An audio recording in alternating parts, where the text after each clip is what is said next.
레리간 여러분 안녕하세요. 염원수입니다. 부산 세관이 유흥업소 최음죄라고 알려진 러쉬라는 게 있습니다. 그것을 밀수입한 외국인을 구속했어요. 그런데 이 외국인이 캄보디아인입니다. 요새 캄보디아가 참 뉴스 많이 나옵니다. 캄보디아가 참 여러 가지가 복잡한 모양이에요.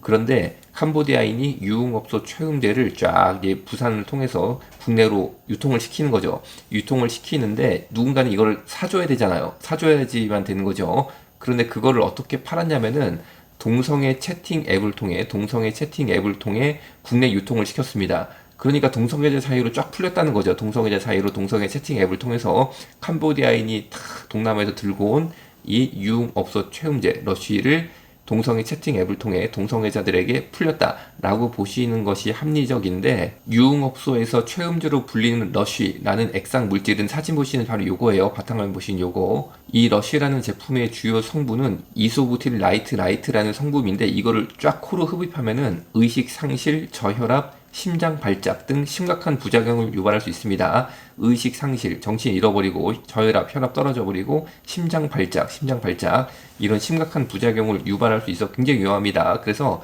최음제니까 이게 안 좋은 일을 하려고 이 물건을 쓰는 건데, 잘못했다가는 쉽게 말하면 죽는다 이런 얘기죠. 그러니까 하나님이 주신 대로 건강하게 그리고 거룩하게 사는 게 정말 좋지, 이상한 이런 물건 쓰면 안 됩니다. 그리고 동성애자분들께서 이런 물건을 흡입해가지고 막 자신을 이제 최음자라고 그러죠. 최음 상태로 만들어서 동성 행위를 막 하다 보면요, 막 그냥 좀 이걸 난잡하다고 표현할까요? 아무래도 난잡하게 할 수밖에 없겠죠. 이 사람 저 사람이랑 본인이 약에 취해가지고 최음제, 그것도 최음제 성적 흥분을 막 일으키는 거, 본인을 이제 주체를 못하는 거죠. 그런 거를 본인이 중독을 일부러 시켜서 막 난잡하게 이 사람 저 사람하고 막 그냥 동성애를 하시다 보면 에이즈 감염의 우려도 상당히 높으니까 정말 이런 약 쓰면 안 된다라고 저는 위에서 말씀을 드리고 싶어요. 그런데 한국의 기자분께서 이런 기사를 쓰신 것이 있어서 소개를 드리면 이런 내용입니다. 신앙이 깊은 개신교도 지인과 이야기를 나누다 느닷없이 동성애 혐오가 튀어나와 귀를 의심했다. 그러니까 기독교인 지인, 아주 이 지인이랑 친한 사이라고 합니다. 대화를 나누다가 갑자기 이 기독교인 지인께서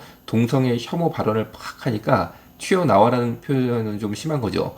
막 이 튀어나왔다, 동성애 혐오가 튀어나왔다. 그래서 이 기자가 귀를 의심했다 이런 내용인데, 그 내용이 뭐냐면 이런 겁니다. 요지인 즉슨 대학에 진학한 아들이 기숙사에 들어가는데 룸메이트가 제발 동성애자만 아니기를 기도한다는 말이다. 이게 뭐가 혐오인가요? 이걸 가지고 동성애 혐오가 튀어나왔다, 내 귀를 의심했다 라고 말한 그 기자, 이런 얘기를, 기자도 나름대로 사상 철학이 있으니까 사석에서 그냥 이렇게 얘기할 수는 있지만 이걸 가지고 기사까지 썼습니다. 기사라는 것이 무엇입니까? 여론을 형성하고 많은 사람들에게 읽히는 공공성이 있다는 거죠. 그런데 이런 정도 내용 가지고 동성애 혐오가 튀어나왔다, 나는 내 귀를 의심할 수밖에 없었다 라는 기자의 이 글, 기사는 제가 볼 때 너무 과합니다. 다시 정리해 소개해드리면 이래요. 대학에 진학한 아들이 기숙사에 들어가는데 룸메이트가 제발 동성애자가 아니기를 기도한다라는 기독교 지인의 말을 들어서 굉장히 불쾌했다 이런 내용인데, 기사 계속 읽어드리면 이래요. 성격이나 생활 습관이 맞지 않은 사람을 피하고 싶은 게 아니라 왜 동성애 혐오가 나오냐며 언성을 높였다. 기자가 이제 화가 난 거죠. 성격이나 생활 습관이 맞지 않은 사람을 피하는 것이 아니라 왜 동성애 혐오가 나오냐며 언성을 높였다라는 거죠. 그런데 여러분, 동성애자하고 나는 룸메이트를 하고 싶지 않다. 어떤 남학생이 기숙사에 입소하는데 나는 룸메이트가 제발 동성애자가 아니기를 기도합니다. 저는 그럴 수 있다고 생각하거든요. 왜냐면 동성애자가 뭡니까? 같은 남자지만 그 친구는 나를 여자로 볼 거 아니에요. 같은 남자지만 그 친구는 성적으로 나를 당연히 여기겠죠. 왜? 동성애자니까. 이것이 바로 생활 습관이 안 맞는 거죠. 여러분 생각해보세요.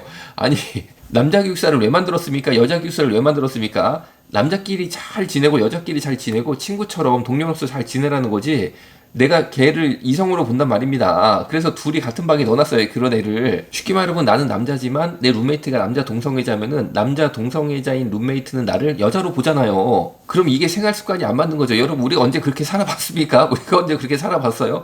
같이 먹고 자고 그 안에서 모든 것이 다 이루어지고 옷도 갈아입고 해야 되는데, 아니 이 사람이 나를 막 이성으로 바라본단 말입니다. 나를 막 여자로 바라본단 말이에요. 아니 그럼 내가 얼마나 불편합니까 사는 게. 샤워실도 같이 쓰고 화장실도 같이 쓰는데. 그래서 기숙사 입소하는데 제발 내 룸메이트가 동성애자가 아니기를 기도합니다. 이렇게 기도하는 게 뭐가 잘못됐습니까? 이걸 가지고 왜 동성애 혐오가 튀어나오냐 해가지고 소리를 빡 지르면서 언성을 높이는 게 제가 봐서는 잘못됐거든요.